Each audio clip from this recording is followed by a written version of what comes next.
ሰላም ጤና ይስጥልኝ እንደምን አላችሁ የ12ኛ ክፍል ሂስትሪ እንደቀጠለ ነው ዩኒት 4 ላይ ነው የምንገኘው ዩኒት 4 ሶሳይቲ ኤንድ ፖለቲክስ ኢን ዘ ኤጅ ኦፍ ወርልድ ዋርስ ፍሮም 1914 አፕ ቱ 1945 የሚል ዩኒት ነው ያለን በዚህ ቪዲዮ የዩኒቱን አምስተኛ ክፍል ወይም ደግሞ ወርልድ ዋር ዘ ሰከንድ በሚል ርዕስ እየተመማርን አብረን እንቆያለን ማለት ነው ለዩቲዩብ ቻናሉ አዲስ ከሆናችሁ ሰብስክራይብ በማድረግ ቤተሰብ ሁኑ መልካም ቆይታ ሶ ጋይስ ቶፒካችን እንግዲህ ወርልድ ዋር ዘ ሰከንድ ወይም ሁለተኛ የዓለም ጦርነት ይሆናል ከዚህ ቀደም ስለ መጀመሪያ የዓለም ጦርነት አውርተን ነበረ ከዛ በሁለተኛ የዓለም ጦርነትና በአንደኛ የዓለም ጦርነት መካከል ደግሞ ኢንተርዋር ፔሪድ የሚባል ነገርም አይተን ነበረ በጦርነቱ መካከል የሚል ኮንሰፕት እንዳለው አውርተናል ከዛ ዘ ግሬት ዲፕሬሽን የሚባል ደግሞ ታላቁ የኢኮኖሚ ውድቀት የሚል ነገርም በመካከል አይተን ነበር ማለት ነው ኦልራይት ሶ ዛሬ ወርልድ ዋር ዘ ሰከንድ ወይም ሁለተኛ የዓለም ጦርነት ምን ይመስላል ሌትስ ጎ The Allied Systems of World War the Second መጀመሪያ ላይ የምናገኘው እንግዲህ Allied System ነው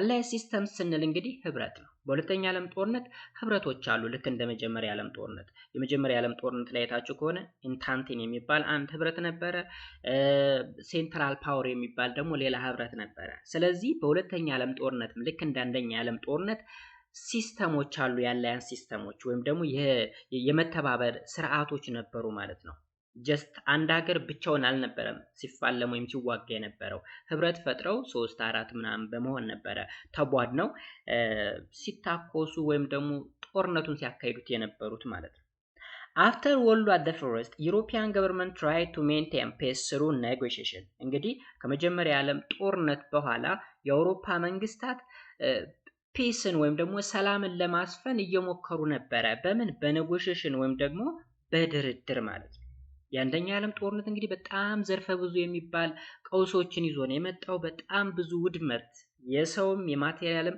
ከፍተኛ የሆነ ውድመትን አምጥቶ ነበረ ሶ ያን የተረዱት የአውሮፓ መንግስታት ስሩ ኔጎሺዬሽን ወይም ደግሞ በድርድር ሰላምን ለማምጣት ሙከራ አድርገው ነበር ማለት ነው in the 1930s however such attempt failed because of the rise of dictator then እንግዲህ የአንደኛ ዓለም ጦርነት እንግዲህ በ1919 ገደማ ነው የተጠናቀቀው ማለት ነው እስከ 30ዎቹ ድረስ እስከ 1930 ድረስ ደና ቆይቶ ሲያበቃ በ1930 እንግዲህ የኔጎሺዬሽን ወይም ደግሞ ፒስን ለማምጣት የተደረገው ጥረት ፌል አድርጓል ምክንያቱም ምንድነው አንዳንድ ዲክታተር መሪዎች ወይም ደግሞ ፈላጭ ቆራጭ የሆኑ መሪዎች መምጣታቸው ነው in the 1934 German started to rearm ማለት እንደገና ማስታጠቅ ማለት ነው rearm in the violation of the Versailles Treaty Versailles Treaty ማለት እንግዲህ በአንደኛ የዓለም ጦርነት ጀርመን ከተሸነፈች በኋላ ጀርመን ላይ በርካታ ወይም ዘርፈ ብዙ የሚባሉ ማዕቀቦች ተጥለውባት ነበረ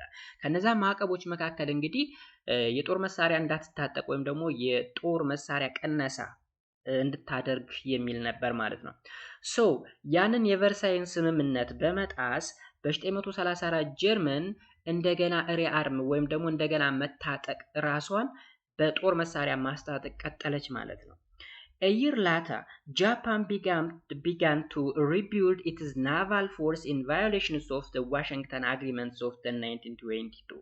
በሌላ በኩል ደግሞ ጃፓንን ስናይ ጃፓን አሁንም ራሷን ሪቢውልድ ማድረግ ጀመረች ስፔሻሊ የናቫል ፎርሷን ወይም ደግሞ የባህር ኃይሏን ማለት ነው የባህር ኃይል ላይ ኦኬ የባህር ኃይል ላይ ከፍተኛ የሆነ የጦር መሳሪያ ማምረት እንዳትችል የሆነ አግሪመንት ውስጥ ገብታ ነበር ከአሜሪካን ጋር እሱም ዋሽንግተን አግሪመንት ነበር በ1922 ስለዚህ የመጀመሪያ ዓለም ጦርነት ካበቃ በኋላ የተለያዩ አግሪመንቶች ነበሩ የተለያዩ ትሪቲዎች ነበሩ እነዚህ ትሪቲዎች እየተጣሱ መጡ ማለት ነው ጀርመን ራሷን ሪአርም ስታደርግ ወይም ደግሞ የጦር መሳሪያ ማስታጠቅ ሲጀምር ጃፓን ናቫል ፎርሷን ሪቢውልድ ማድረግ ሲጀምር ማን በመጣስ የዋሽንግተን አግሪመንትን ወይም ደግሞ የዋሽንግተን ትሪቲ ማለት እንችላለን የ1922ቱን እሱም በመጣስ ራሷን ሪቢውልድ ማድረግ ሲጀምር የዲክታተርሺፕነት ያደገ መጣ ማለት ነው በተጨማሪም in 1936 Hitler and Mussolini made an axis or an alliance አያችሁ አሁን በ34 ራሱን ሪቢውልድ አደረገ ጀርመን ከዛ ሂትለር እና ሞሶሎኒ በ1936 አክሲስ ፈጠሩ ወይም ደግሞ አላያንስ ህብረትን ፈጠሩ ማለት ነው ሂትለር ማን ነው the rulers of German ወይም ደግሞ የጀርመን መሪ ነው ኦኬ ሞሶሎኒ ማን ነው የጣሊያኑ ነው ስለዚህ ጣሊያንና ጀርመን ህብረት ፈጠሩ መቼ በ1936 ማለት ነው an alliance is known as the Rome-Berlin axis. Okay, የሮም በርሊን አክሲስ የሚል ስም ሰጡት ማለት ነው። they agreed to help one another in their driving for power and conquest. አያችሁ ሁለቱ የተስማሙት ሂትለርና ሞሶሎኒ ወይም ደግሞ ሮምና በርሊን የተስማሙት ምንድነው ካል እርስ በርሳቸው ሊተጋገዙ ሊረዳዱ ነው። አንደኛው ላይ የሆነ ነገር ቢመጣበት ያኛው ሊያግዘው፣ አንደኛው የሆነ አካል ሊወራው ቢመጣ ያኛው እንዲያግዘው፣ ወይም እሱ መውረርም ከፈለገ እንዲተጋገዙ በቃ ልክ እንደ አንድ ሀገር ሆነው እንዲሰሩ ነው ውላቸው ማለት ነው። ኦኬ The tripartite pact was signed between Germany, Italy and Japan, the Rome, Berlin and Tokyo axis on 27 September 1940, formalizing their alignments at the axis power. አያችሁ በ1940 ማን ተቀላቀለች? ጃፓን ተቀላቀለች። ከማን ጋር? ከጀርመንና ከጣሊያን። ስለዚህ ትራይፓርታይት ፓክት ወይም ደግሞ የሶስትዮሽ ስምምነት እንለዋለን። ሶስቱ አሁን እጅና ጓንት ሆኑ ማለት ነው። ጀርመንም ዲክታተር ነው፣ ጣሊያንም ዲክታተር ነው፣ ጃፓንም ዲክታተሮች ናቸው ሶስቱም ማለት ነው። የነዚህ የሶስት ሀገሮች ዲክታተርነት ወደ ሁለተኛ ዓለም ጦርነት የሚወስድ መንገድን እየከፈቱ መጡ ማለት ነው። ኤኒዌይስ እነዚህ ሶስት ሀገሮች በሴፕቴምበር 27 1940 ሮም በርሊን ቶኪዮ አክሲስን መሰረቱ ማለት ነው። ስማቸውን ማን አሉት? የአክሲስ ፓወር ብለው የህብረቱን ስም ሰየሙት ማለት ነው። ስለዚህ ጣሊያን የሆነ ችግር ቢደርስባት ጀርመንና ጃፓን ከጎኗ አሉ። ጀርመን የሆነ ችግር ቢገጥምባት ጣሊያንና ጃፓን ኢሚዲየትሊ ይደርሳል። ጃፓን ላይ የሆነ ችግር ቢፈጠር ጀርመንና ጣሊያን ከጎኗ አለንሽ ይሏታል ማለት ነው። ይሄ እንግዲህ ፓወር የአክሲስ ፓወር እየተባለ ይጠራል ማለት ነው። የመጀመሪያው አላያንስ ሲስተም ይሄ ነው። ኦኬ እዚህ ጋር ጥያቄ አለ። Why Germany, ጣሊያን and Japan formed a united military front? ለምንድነው እነዚህ ሶስቱ ሀገሮች ሚሊታሪ ፍሮንት ወይም ደግሞ የጦር ግንባር አንድ ላይ የፈጠሩት ይለናል። የመግቢያ ጥያቄ ነው። In 1931 ጃፓን took over Manchuria. በ1931 እንግዲህ ጃፓን ማንን ወረረች? ማንቹሪያ የምትባልን ሀገር ወረረች ማለት ነው። ማንቹሪያ እንግዲህ ወደ ሰሜን ቻይና አካባቢ የምትገኝ አንድ ሀገር ነች። እሷን ወረረች። The League of Nations took no other action than condemnation. እዚህ ጋር እንግዲህ ሌግ ኦፍ ኔሽን የሚባል ነገር ነበር። የአንደኛ ዓለም ጦርነት ከተጠናቀቀ በኋላ የዓለምን ሰላም ያሰፍናል ተብሎ የተቋቋመ ዓለም አቀፋዊ ድርጅት ነበረ። ሌግ ኦፍ ኔሽን ተብሎ ይጠራል። ሌግ ኦፍ ኔሽን ጃፓን ማንቹሪያን ስትወር ምንም ያለው ነገር የለም። ኮንዳምን ብቻ ነው ያደረገው። ኮንዳምን ማለት ማውገዝ ምንም አይሰራም። እዚህ ማለት ድርጊቱን አውግዘናል ከማለት ባለፈ ምንም ሊወስዱት የቻሉት አክሽን የለም። ቢኮዝ ሌግ ኦፍ ኔሽን ራሱ የታጠቀ ኃይል የለውም። እንዲሁ ዝም ብሎ ተደራጅቶ የተቀመጠ እንጂ የሆነን ኃይል በኃይል ተግባሩን ለማስቆም የሚሞክርበት አቅሙ አልነበረውም ማለት ነው። ስለዚህ ኮንዳመን ብቻ ነው ያደረገው፣ አወገዘው እንጂ ምንም ሊያደርግ አልቻለም። ጃፓን did not accept and left the league in 1933. ጃፓንም እንግዲህ ይሄንን ሊግ ልትቀበለው አልቻለችም። ቢኮዝ ኮንዳመን አደረገ ወይም ደግሞ አወገዛት። ሲያወግዛት አክሴፕት ልታደርገው አልቻለችም። እንደውም የሚባሱን ብላ በ1933 ሌጉን ለቃ ወጣች ማለት ነው። ወይም ደግሞ ይሄ ሌግ ኦፍ ኔሽን የሚባለውን ትታወጣች ማለት ነው። Alright, having observed the failure of the league, Hitler began to violate international law. እንግዲህ ጃፓን ማንቹሪያን ስትወር ሌግ ኦፍ ኔሽን ምንም እንዳላረገ የተረዳው የጀርመኑ መሪ ሂትለር ኢንተርናሽናል ሎዎችን ወይም ዓለም አቀፋዊ ህጎችን መጣስ ጀመረ ማለት ነው። ቢኮዝ ሌግ ኦፍ ኔሽን ምንም እንደማያመጣ አንደርስታንድ አደረገ ማለት ነው። ኦኬ in October 1933 he withdrew Germany from the League of Nations. አያችሁ ሂትለር በኦክቶበር 1933 ከሌግ ኦፍ ኔሽን ጀርመንን አስወጣት ማለት ነው። ወይም ደግሞ ከዛ አባልነት አስወገዳት። ስለዚህ ጃፓንም ጀርመንም የሌግ ኦፍ ኔሽን ምን አይደሉም አባል አይደሉም ማለት ነው። ለቀቁ ኦልሬዲ። ቢኮዝ አንደኛ ምንም እንደማያመጣ ተረዱ። ሁለተኛ የራሳቸው ዓላማ አላቸው ከዚህ ሌግ ጋር የማያስማማ ዓላማ ማለት ነው። በዛ ምክንያት ለቀው ወጡ ማለት ነው። In 1936 he militarized the Rhineland, which was supposed to be buffer zone between Germany and France. አያችሁ በ936 መጀመሪያ እንግዲህ በ933 ከሌግ ኦፍ ኔሽን ራሱን አገለለ አይደለ ማን ሂትለር። ከዛ በ936 ደግሞ ሬንላንድ የምትባለዋን በፈር ዞን ምን አረጋት? ሚሊታራይዝድ አረጋት ወይም ደግሞ የጦር መሳሪያ አስታጠቃት ማለት ነው። ያን አካባቢ የጦር መሳሪያ ማስቀመጫ ወይም ደግሞ እዛ አካባቢ የጦር መሳሪያ እንዲኖር አደረገ ማለት ነው ባጭሩ። የሬንላንድ የሚባለው እንግዲህ አንደኛ ዓለም ጦርነት ከተጠናቀቀ በኋላ ያን አካባቢ ሴፍ ለማድረግ ስፔሻሊ ከፈረንሳይ ጋር በተገናኘ ማለት ነው። በፈረንሳይ እና በጀርመን መካከል የሚገኝ ቦታ ነው የሬንላንድ ብለን የምንጠራው ማለት ነው። እሱ አካባቢ ኦልሞስት ወደ 50 ኪሎ ሜትር ያክል አካባቢ ፍሪ ዞን እንዲሆን ወይም ደግሞ ከጦር መሳሪያ ነፃ የሆነ ኤሪያ እንዲሆን ተደርጎ ነበረ በአንደኛ ዓለም ጦርነት መጨረሻ ላይ ማለት ነው። እንግዲህ ተሰባስበው ሲወስኑ ስፔሻሊ የቨርሳይ ስምምነት ወይም ደግሞ ቨርሳይልስ ብለን የምንጠራው እሱ ስምምነት ላይ ማለት ነው። ኦኬ ስለዚህ ቨርሳይ እንግዲህ የት ነው? ፈረንሳይ ነው የሚገኘው። ፈረንሳይ ላይ ነው ስምምነት የተካሄደው እና ከፈረንሳይ እና ከጀርመን ድንበር 50 ኪሎ ሜትር ገባ ብሎ ምንም አይነት የጦር መሳሪያ እንዳይኖር የተደረገበት ኤሪያ ነው ሬንላንድ። ግን ሂትለር ይህን አካባቢ ጦር መሳሪያ በጦር መሳሪያ ያደረገው ማለት ነው። ኦኬ እንቀጥል። In 1938 ሂትለር sent his troops into Austria። አያችሁ አሁን የጦር መሳሪያ ያልተሸፈኑ ኤሪያዎችን በጦር መሳሪያ ሸፈነ፣ ራሱን ሪአርም አደረገ። ከዛ መውረር ሊጀምር ነው። ላይ እንግዲህ ጃፓን ማንቹሪያን እንደወረረች አይተናል። ሌግ ኦፍ ኔሽን ኮንዳሜንሽን ብቻ ነው እንጂ ምንም ያደረገው ነገር የለውም። አሁንም በ938 ደግሞ ሂትለር ማንን ወረረ? አውስትሪያን ማለት ነው። ስለዚህ ወታደሮችን ወዴት ላከ? ወደ አውስትሪያ።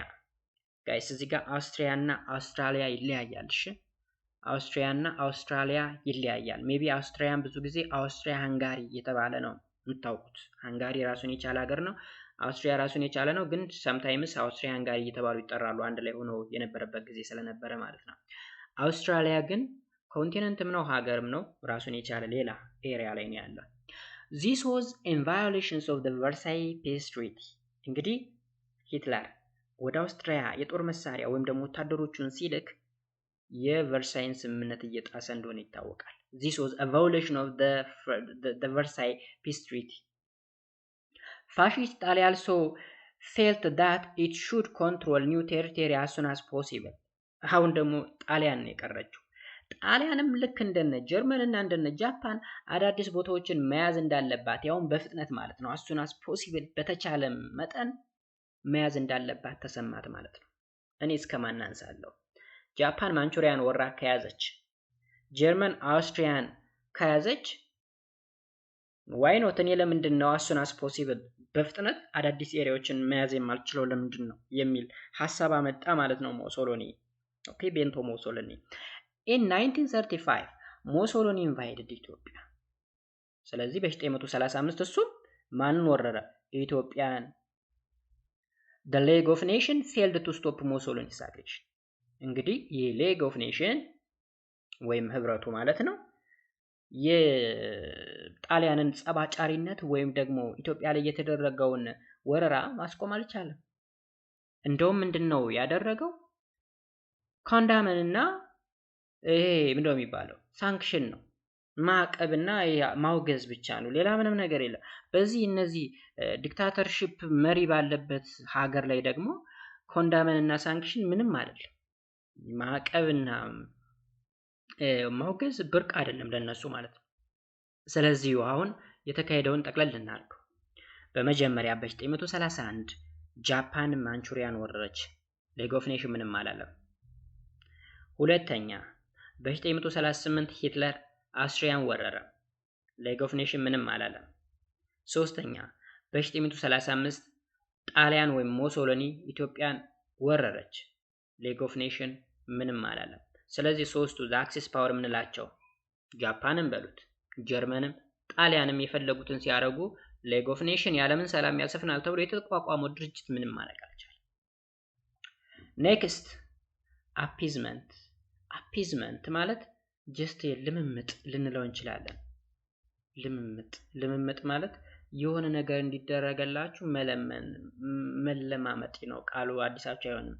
የመለማመጥ ጊዜ ማለት ነው እዚህ ጋር። ኦኬ So, between 1933 and September 1939, Britain and France failed to oppose the German expansion and rearmament. በ1933 እና በ1939 መካከል ማለት ነው ብሪታንያ እና ፈረንሳይ የጀርመንን መስፋፋት ወይም ኤክስፓንሽን እና ሪአርማመንት ወይም ደግሞ የጦር መሳሪያ መታጠቅን ማስቆም አልቻሉም። ኦፖዝ ማድረግ አልቻሉም። በቃ ዝም ነው ያሉ፣ አቅሙ አልነበራቸውም ማለት ነው ብሪታንያ እና ፈረንሳይ። ስለዚህ ጀርመን እስከ ጥግ ድረስ እየታጠቀ ነው፣ ራሱን ኤክስፓንድ እያደረገ ነው ሌሎች ሀገሮችን በመውረር። ስለዚህ እነዚህ ሁለት ሀገሮች ጸጥ። ግን ሊግ ኦፍ ኔሽን በከፍተኛ ሁኔታ የሚያንቀሳቅሱት እነዚህ ሁለት ሀገሮች ነበሩ፣ እነ ብሪቴን እና ፍራንስ። ያ they did not resist Hitler's action። ስለዚህ የሂትለርን ተግባር ሬዚስት ማድረግ ወይም ደግሞ መቃወም ወይም ደግሞ መቆጣጠር አልቻሉም ነው ባጭሩ።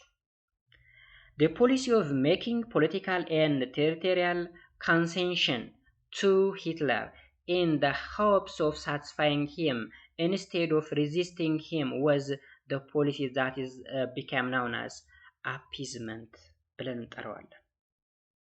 ይሄ ምን ማለት መሰላችሁ?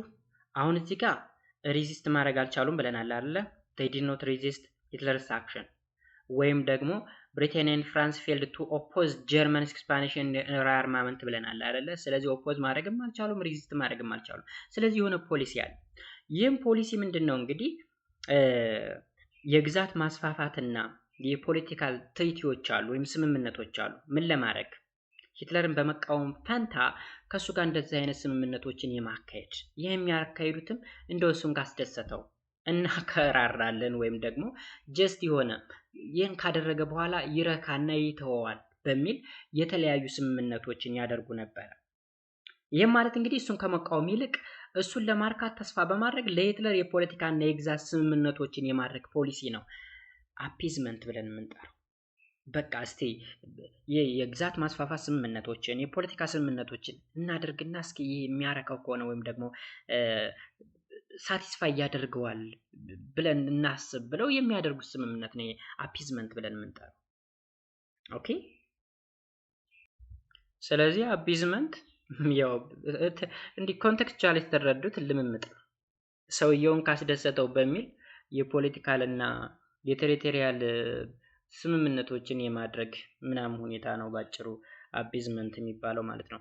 ብሪቴን ኤንድ ፍራንስ followed an appeasement policy until September 1939 እንግዲህ እስከ 939 ድረስ ከመስከረም 939 ድረስ እነዚህ ሁለት ሀገሮች ብሪታንያ እና ፈረንሳይ የአፒዝመንትን ፖሊሲ ነው ሲከተሉ የነበሩት። በቃ ከጀርመን ጋር ያላቸው ወይም ከሂትለር ጋር ያላቸው ግንኙነት ፖለቲካል እና ቴሪቶሪያል ይሆናል። ቴሪቶሪ ሲያስፋፋም ኦኬ ይሆንልህ አይነት ነገር በቃ ያረከዋል ወይም ሳትስፋይ ያደርገዋል በሚል የተለያዩ የፖለቲካ ስምምነቶች ምናምን እያደረጉ የተለማመጡት ነበር የቆዩት ማለት ነው።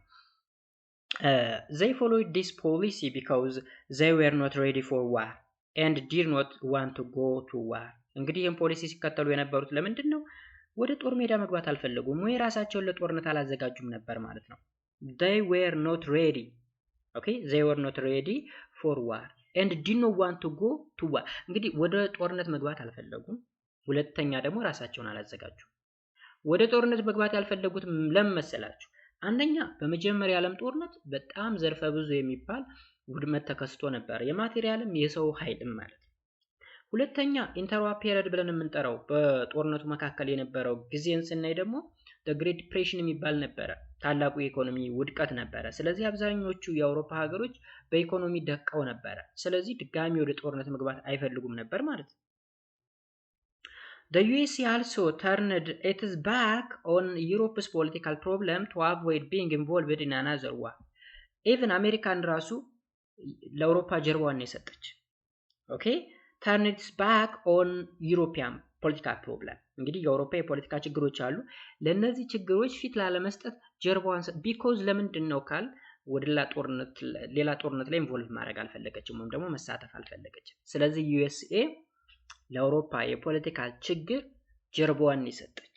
ድጋሜ እዚህ ጦርነት ውስጥ ኢንቮልቭ አላደረገም ወይም አልሳተፈም ብላለች ማለት ነው። ምክንያቱም በመጀመሪያው የዓለም ጦርነት በ1917 አካባቢ ነበረ ኦልሬዲ ጦርነቱ እንዲያልቅ ያደረገች እሷ ኢንቮልቭ ካደረገች በኋላ ከተሳተፈች በኋላ ነው እነ ጀርመን የተሸነፉት ማለት ነው። አሁን ግን ድጋሜ በእናንተ ችግር ውስጥ እኔ ጣልቃ አልገባም በማለት ጀርባዋን ሰጠች ማለት ነው። Soon after he occupied Rhineland and Austria, Hitler announced that he demanded the Sudetenland, which was part of Czechoslovakia. አሁን እንግዲህ ወዲያው ነው ማንን ይዟል? ሬንላንድን እና አውስትሪያን ይዟል። ኦኬ አውስትሪያን በ1939 ነው 38 ነበር የወረረው ማለት ነው። ሬንላንድም ደግሞ ይሄ በፈር ዞን የሚባል ወይም ደግሞ ፍሪ የሆነ ዞን ነበረ። በዋናነት ይሄ ዞን እንግዲህ በቨርሳይ ስምምነት አይ ቲንክ ሌግ ኦፍ ኔሽን እንዲያስተዳድረው አይነት ነገር ነው ይሄ ቦታ። ግን ጀርመን ሪአርምድ አደረገችኝ ቦታ ወይም ደግሞ ሪአርም የጦር መሳሪያ ማከማቻ ወይም ደግሞ ባጭሩ ትጥቅ እንዲሟላለት ምናምን ያን አካባቢ ባጭሩ በጦር መሳሪያ ሞላችሁ ማለት ነው ይሄን ኤሪያ። እና ደግሞ አውስትሪያን ከያዘች በኋላ ሂትለር ምንድነው አናውንስ ያደረገው ወይም ደግሞ ምንድነው ያስታወቀው ካል he demanded the Sudetenland የሚባል አለ። ሱደንላንድ ሱደተንላንድ ብለን የምንጠራው የቼኮስሎቫኪያ ፓርት ነው። ቼኮስሎቫኪያ የምትባል ሀገር አለች፣ ሌላ ሀገር ማለት ነው። ቼኮስሎቫኪያ የዚች ሀገር ፓርት ነች ሱደተንላንድ ማለት ነው። ስለዚህ እሷንም እንደሚፈልግ አስታወቀ። ሪያንላንድን ይዟል፣ አውስትሪያን ይዟል፣ አሁንም ሌላ። ቼኮስሎቫኪያ began to prepare for war። እንግዲህ ሱደተንላንድ የቼኮስሎቫኪያ ፓርት ስለሆነ እና ጀርመን ስለምትፈልገው ይህን ኤሪያ ቼኮስሎቫኪያ ራሷን ለጦርነት ማዘጋጀት ጀመረች ማለት ነው። ከማን ጋር? ከጀርመን ጋር። ለምን? ሱደተንላንድ የሚባለው ቦታው እሷ ስለሆነ እሱን ላለመስጠት ነው።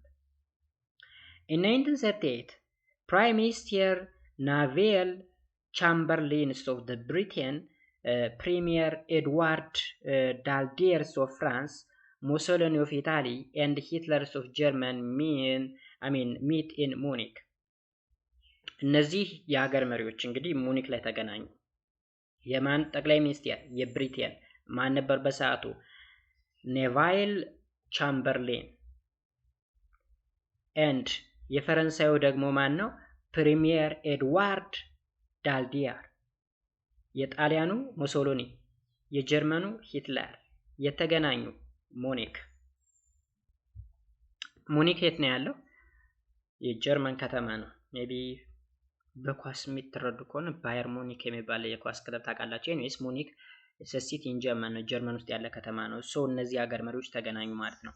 at this conference Hitler's demand was supported and he was allowed to annex the Sudetenland። እንግዲህ በዚህ ኮንፈረንስ ወይም በዚህ ስብሰባ ሂትለርን ደገፉት ሁሉ። ይሄ ምንድነው እንግዲህ አፒስመንት ነው፣ ለመመጥ ነው። አሁን በቃ ይውሰድ ምናምን አሉና ሱደተንላንድን ከቼኮስሎቫኪያ እንድትወሰድ ተደረገ ማለት ነው። in 1938 the Sudetenland becomes part of Germany። ስለዚህ እቺ ቦታ ከቼኮስሎቫኪያ ተወስዳ ወደ ጀርመን ተቀጠለች ማለት ነው፣ ሱደተንላንድ ማለት ነው። in the same year Hitler has broken his promise and took most of the rest of Czechoslovakia።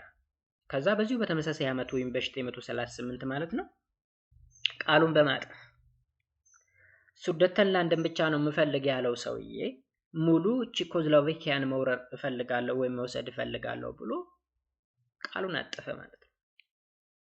Similarly Italy occupied Albania in April 1939። በተመሳሳይ አሁንም ጣሊያን ደግሞ ማንን ያዘች? አልባኒያን ያዘች በ1939። Then Britain and France realized that the interests of dictators were unlimited and they want to allies with the USSR። እንግዲህ የነዚህ የሶስት ሀገሮች ፍላጎት ምንም የሚያልቅ አይደለም። በተለይ የጀርመንና የጣሊያን ፍላጎት አያልቅም። ጀርመን የሆነ ቦታ በልምምጥ ሲሰጠው ይሄ በቃኝም ብሎ ሆነም ሌላ ይዛል እያለ ጣሊያንም በተመሳሳይ አልባኒያን ወራ ያዘች። አሁንም ዝም ብትባል ሙሉ አውሮፓን ነው መውሰድ የሚፈልጉት እነዚህ ሶስት ሀገሮች ማለት ነው። እንግዲህ ጃፓን ያለችው ሩቅ ምስራቅ ነው፣ ኤዥያ ውስጥ ነው ያለችው። ጣሊያንና ጀርመን ደግሞ የአውሮፓ ሀገሮች ናቸው። ከዛ መጨረሻ ላይ ምንድነው ያደረጉት? ብሪታንያና ፍራንስ የተረዱት ነገር ወይም ሪያላይዝ ያደረጉት ነገር የዲክታተሮች ወይም ደግሞ እነዚህ የፈላጭ ቆራጭ መሪዎች ፍላጎት አንሊሚትድ ነው ወይም ደግሞ ገደብ ለስ ነው ወይም ደግሞ ገደብ አልባ ነው። እነዚህን ሰዎች በልምምጥ ይሄንን ብለን ብንሰጣቸው ፍላጎታቸው እልቆ ቢስ ስለሆነ ከማን ጋር መተባበር ይጠበቅብናል አሉ? ከራሽያ ጋራ ወይም ደግሞ ዩኤስኤስአር ጋራ አላያንስ መፍጠርን ፈለጉ ማለት ነው። ፋይናሊ World War II broke out on September 1, 1939 when Hitler invaded Poland. ከዛም የሁለተኛ ዓለም ጦርነት መቼ ተጀመረ? በሴፕቴምበር 1 1939 መቼ? ሂትለር ፖላንድን ሲወር። እንግዲህ ሂትለር ብዙ ቦታዎችን ወሯል ማለት እንችላለን። ላንድን ወሰደ፣ አውስትሪያን ወሰደ፣ ሱደተንላንድን ከወሰደ በኋላ ሙሉ ቼኮስሎቫኪያንም ወሰደ። ከዛ እሱ አልበቃው ሲል ደግሞ ፖላንድን ወረረ ማለት ነው። ፖላንድን የወረረ ጊዜ የሁለተኛ ዓለም ጦርነት ተጀመረ። He believed that England and France would not resist him, but he was wrong. እንግዲህ መጀመሪያ ላይ ያምን የነበረው ነገር ምንድነው? ኢንግላንድ እና ፍራንስ ሪዚስት ያደርጉኛል ብሎ አላሰበም ነበረ። እኔን ይቆቋሙኛል ብሎ አላሰበም ነበረ። ከአቅሜ በላይ ማለት አይችሉኝም ብሎ ተረድቶ ነበረ። ግን ይህ ስህተት ነው። But he was wrong. Okay? On September 3, 1939, England and France declared war on Germany. It was a long and costly war to defeat dictators. እንግዲህ በሴፕቴምበር 3 መጀመሪያ በሴፕቴምበር 3 ነበረ በሴፕቴምበር 1 ነበረ ጦርነት ኦሬዲ እዚህ ጋር ምንድነው የሚለው? The war broke out on September 1, 1939 when Hitler invaded Poland. ፖላንድን ሲወር ነው የሁለተኛው ዓለም ጦርነት የተጀመረው አይደለ? በሴፕቴምበር 3 በሁለተኛው ቀን ማለት ነው 1939 ኢንግላንድ እና ፈረንሳይ ጦርነት ጀርመን ላይ አወጁ ማለት ነው። ኦኬ። ስለዚህ እንግሊዝና ፈረንሳይ በጀርመን ላይ ጦርነት አወጁ። አምባገነኖችን ለማሸነፍ እንግዲህ ረጅምና ውድ ጦርነትን አካሂደዋል ማለት ነው። እዚህ ጋር ዲክታተር ስንል አምባገነን ወይም ደግሞ ፍላጭ ቆራጭ ልንል እንችላለን። ስለዚህ አምባገነኖች ፍላጎታቸው ያልቅም። ስፔሻሊ እነዚህ የሶስቱ ሀገሮች መሪዎች ማለት ነው የጃፓን፣ የጀርመን እና የጣሊያን ማለት ነው። ሶ የሁለተኛ ዓለም ጦርነት ኦሬዲ ብሮክ አውት አድርጓል ወይም ደግሞ ፈንድቷል ማለት ነው። ከዛ እዚህ ጋር ሂደቱ ምን ይመስላል? the course and end of the World War II. ኦኬ የጦርነቱ ሂደትና እንዴት ነው ጦርነቱ ያበቃው በቀጣይ ክፍል የምናየው ይሆናል ማለት ነው። courses and end of World War II በቀጣይ ፓርት እናያለን ማለት ነው። እስከዛው ድረስ በያላችሁበት ሰላማችሁ ይብዛ። መልካም ቆይታ።